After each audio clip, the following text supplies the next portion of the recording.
জয় মা মনসা বিশ্বহরি পর্দার জয় হোক। আমবাবুছি লাগার আগে মাকে আমি বস্ত্র চেঞ্জ করলাম, কিন্তু আমি বুঝতে পারলাম না যে আমি মাকে কখনো এইভাবে শাড়ি পরাই না। উনি যেভাবে আমার হাতে প্যাচ নেয় আমি সেভাবেই পরাই। আজকে শাড়ি পরেছে দেখেন, 3টে শাড়ি, হলুদ রঙেরটা, দুধে আলতেটা, সাদাটা। নিজেকে কীভাবে ঢেকে নিয়েছে দেখেন।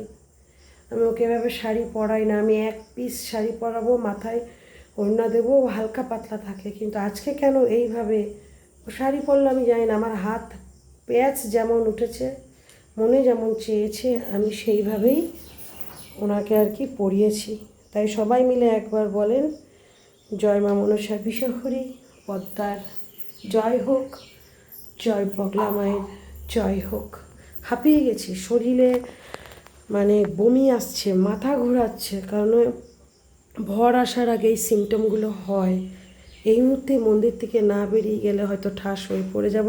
তাই সবাই মিলে একবার জোকার দিয়ে বলেন, জয় মা মনসা বিশ্বহরি পর্দার জয় হোক। নিজেকে পুরোপুরিভাবে ঢেকে নিয়েছে।